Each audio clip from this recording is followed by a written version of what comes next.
Welcome to the Daily Report. Welcome to the marketplace. Tonight, we're going to be auditing.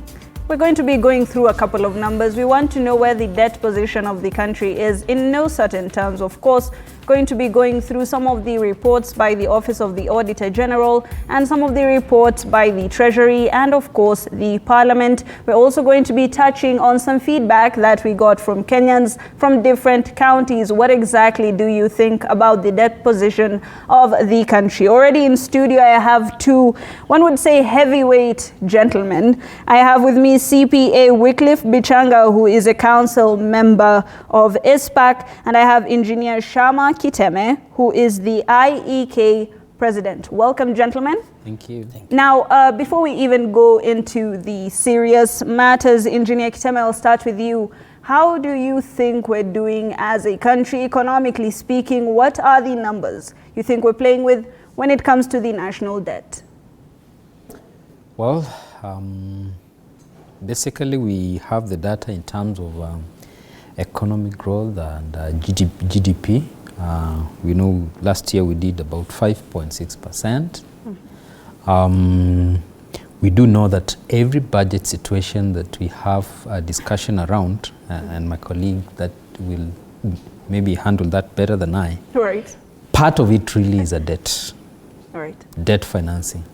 Now, as a person, as a Kenyan, as a person, number one, there's a way I relate with debt. right? It has its own implications to my financial situation, and it will affect the way I carry out myself. So when now you transfer that to the country, you realize that the debt situation needs to be a conversation for everyone, Right. at least every patriotic person. Right. And so the figures are flying left, right, center, and the conversation is going on. But what does that translate into? Right. And I'm sure that's why the conversation becomes interesting. Yes. And of course, I think that's why we are here. Right. Engineer Kiteme, your name was forwarded in a, of course, presidential task force, which was suspended by the court. Of course, the president, I am assuming, was thinking of getting different players from different sectors to, audit the current situation, especially when it comes to public debt. When you got this news, what was your reaction? Well, I need to begin by saying that my reaction that this was about engineers in Kenya, appreciating their place in our society, appreciating that they lead efforts in infrastructure. Design, conceptualization, implementation, contract management, and supervision. Right. So it was not really pretty much about I, as Engineer Shama. Right. If the president of the Institution of Engineers of Kenya was called High Backside, Right. that would have been the name gazetted. I do believe so. Right. However, like all of us, we have a place in this conversation, and engineers particularly so, because we are key players in a big chunk of where this debt goes to, which is infrastructure financing. Right. And so, in a nutshell, for me, this is about engineers in this country and the critical role they play in the economy, much more than me as a person. Of course, we will be delving into that much more. CPA Bichanga, welcome once again. Of course, I have to ask you this question. How do you think we're doing when it comes to our debt? We know that it is over 70%. Our public debt is over 70% of our gross domestic product. Are we handling our finances well as a country? Thank you, Haibak, and thank you for having me here. Yes, it's true. Our debt currently is it's about 73% of our GDP. In absolute numbers, I think that's about 11.1 trillion, which by all means is we're not doing well in terms of debt, because debt is good. People have grown, countries' economies have grown through debt, but you've got to be at a level that is sustainable, because I think the issue at the moment is sustainability. That is, our debt level really sustainable? Right. I think it's not. When you get to that level of 73%, when you look at the division between the foreign debt and domestic debt. I think we're about 53% foreign debt and about 46% being domestic. That also tells you that you're not doing well. That division, I think a few years ago, that division was close to 50%. Right. But again, it's a conversation that we've got to hold as a country. Of course, we know that we've seen some infrastructural developments happen in the past few years. Right. And that gives you why we've had that big growth. But we've also seen situations where we've seen reports saying that some borrowings cannot be directly attributed to some development expenditure, right, as it should be. Right. When you also look through the years, I think way back in 2013, our debt level was below 2 trillion. Right. We now have that much.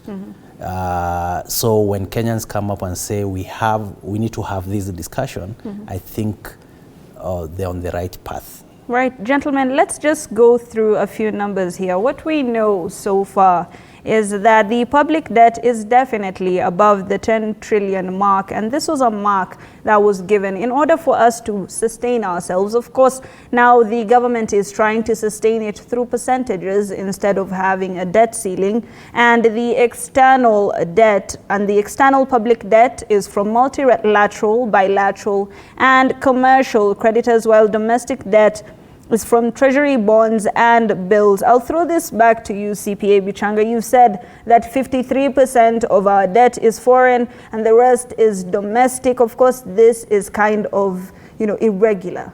When you think about domestic debt, of course, it is higher when it comes to servicing. However, external debt does come with its own problems, especially when the currencies shift power. How exactly do you believe we should be handling this better? Ideally, every time we go out of the country to borrow, it should be specific for development. I think that should be, that ought to be our guiding rule, and it is stipulated in our financial management practice. However, it doesn't happen. And so at times when you see we've borrowed externally, then you will want to see which are these development projects that we've actually gone out to borrow on. Right.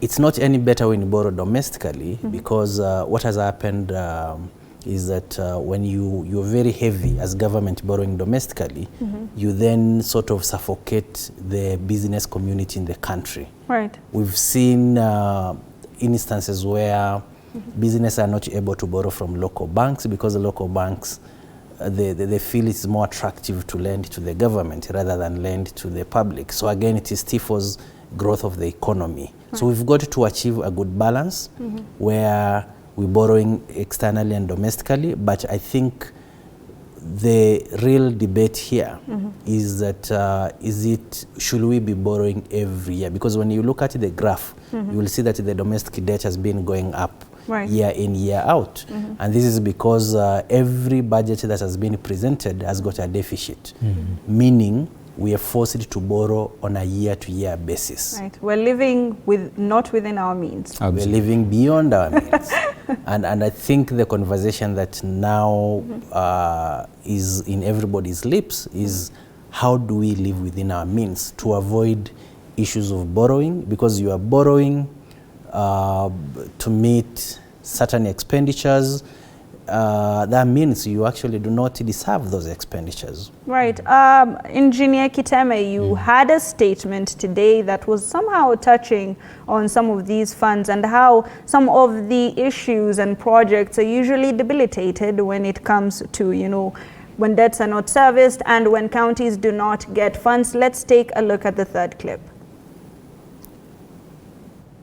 Hope that Parliament is going to be keen, because the issue of pending bills also affects counties, not only the national government. Our conviction is that if this issue is addressed, businesses will get the monies that they need to hire more engineers, to hire more staff, and this will create more job opportunities. As it is, and with the throwing of the finance bill, Of course, we understand there is a national multi-stakeholder forum proposed so that we have a conversation around this subject and so that we have a broad national consensus on the way forward. And thank God we have Engineer Kiteme with us here tonight. Maybe give us a little bit of insight on what you meant. Absolutely. Very pertinent issue. Highback, let me tell you, this situation of pending bills has really hit our members. We have consulting firms closing shops, engineering consulting firms basically sending staff home. I have visited an entity that has sent 300 staff home. We have our colleagues who have gone 12 months unpaid. They are involved in projects. Government is not dispersing money to these projects. Projects are stalled. Now, my friend has just said that we should borrow for development. If we have been borrowing, have we really been borrowing for development? Right. Or something else? Our position as IEK is that the people in the streets, the conversation, however you twist it, it's about earning their daily bread. Right. And a big way of addressing this is releasing the money to the stalled projects, addressing the whole issue of pending bills, Right. and the economy will have money to engage these people in the streets. That's our conviction. Right. And this is really a serious matter which we think needs to be addressed. Right. CPA Bichanga, the Treasury, the former Treasury Cabinet Secretary, Professor Njuguna Ndungu, had said that they're going to change some of the auditing tactics, especially when it comes to counties, from cash accrual accounting to accrual accounting. And this was supposed to be an end-all, be-all solution. He said there would be no pending bills. We will be able to manage our finances. How is that coming along? I do know that it was affected around July. So how are things happening there? Yes, there is discussion around moving from cash-based accounting to accrual accounting. I'm aware that that has actually already taken effect, effective 1st July 2024, and there will be a transition period of 3 years where it's expected by end of 3 years we shall have fully perfected the issue of accrual accounting. So the difference here is that in accrual accounting, you are then able to recognize a payable. So you say, we've taken engineers' service today, we recognize it, because currently whatever expenditure that we incur, as long as we've not paid it out, it will not be recorded in government books. Right. That's the difference, that you only recognize once cash has gone out. And so what happens is that you will just hold a pending bill. You write that there's a pending bill, but you've not recognized that expenditure.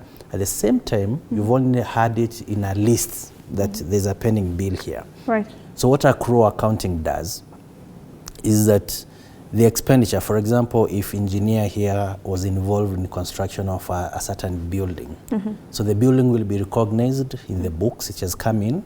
At the same time, we owe suppliers X amount. Right. So it is very clear that we have payables of X amount. And what that means, it becomes easier when now funds are actually allocated for that project, it becomes easier to settle the payables that have been waiting. Right. Because I think the biggest problem we have currently, and this is that bit where when you look at the discussion around pending bills, it doesn't make sense. It's there's usually a budget. Right. And the government process will tell you that before we confirm that there is enough budget, there's enough vote head, you do not proceed with the procurement process. Right. But we still have situations where you confirm there's enough vote head, proceed to procure, you incur service, you have an invoice, then payment doesn't come in. Yep. Right. And that's that bit that doesn't make sense.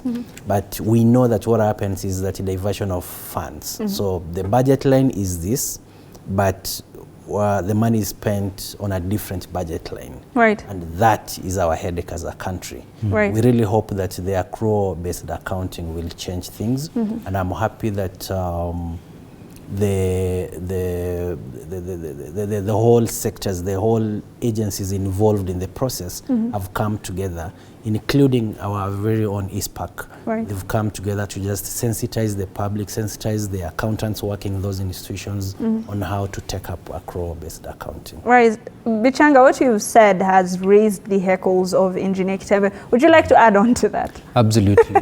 Look, I mean, the question is, we should have procurement plan published by the entities, by the agencies, by the MDS.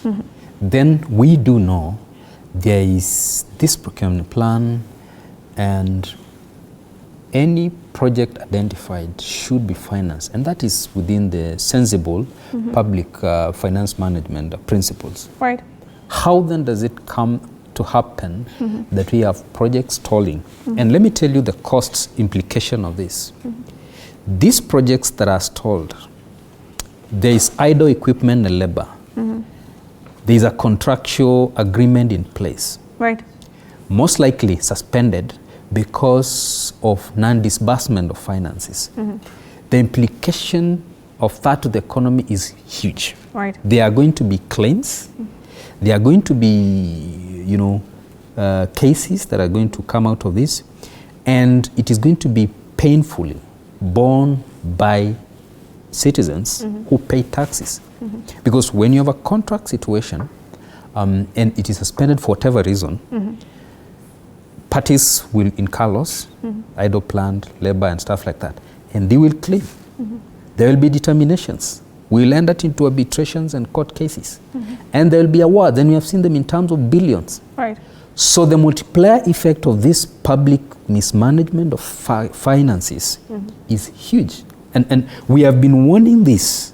We've been warning the government about the multiplier effect of this kind of states of affairs. Right. Not only joblessness of people sent home and stuff like that, and suspended projects that we can see projects was abandoned, so the work's done, they start degenerating. But there will be claims and we'll pay expensively.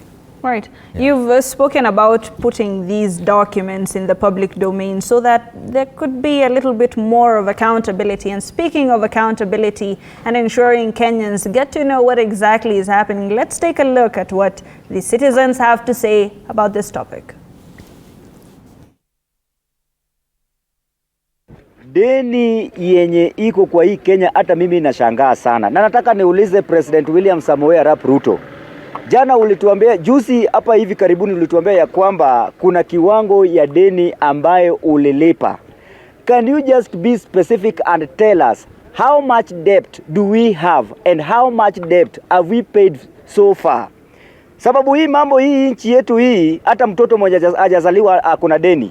And we must know sababu gani nchi tutaelekea wapi? Mr. Ruto, please tell Kenyans. Tunataka kujua ni deni gani iko na ni ngapi tumelipa. Kwa hii mambo ya public debt, mimi hufikiria serikali inafaa kutuambia the total debt yenye tuko nayo ikuwe public. Kitu ya pili, ituambie hiyo debt ilikuwa imechukuliwa lini na ilikuwa imechukuliwa wapi.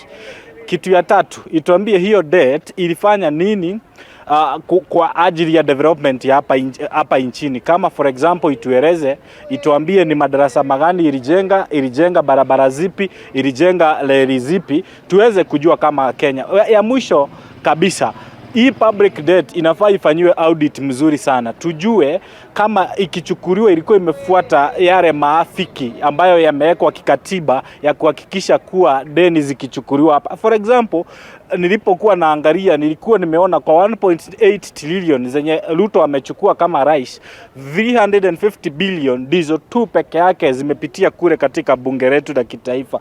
Therefore, it is questionable about this public debt. Na tukiangalia kidogo 1.4 4-5 trillion zimechukuliwa bila approval ya representation. Sasa kama parliament ndio inaturepresent sisi kama wa Kenya, alafu mtuwekelee mseme sisi tuko na deni ambayo mlichukua bila ruhusa yetu, how do you expect Kenyans to continue suffering the debts without knowing what they did and how they were taken? Hatujaiambiwa imeanza wapi, imefika wapi, so lazima hiyo kitu kwanza tuonyeshwe, ikuja kwa public participation ndio at least tujue mahali imefika.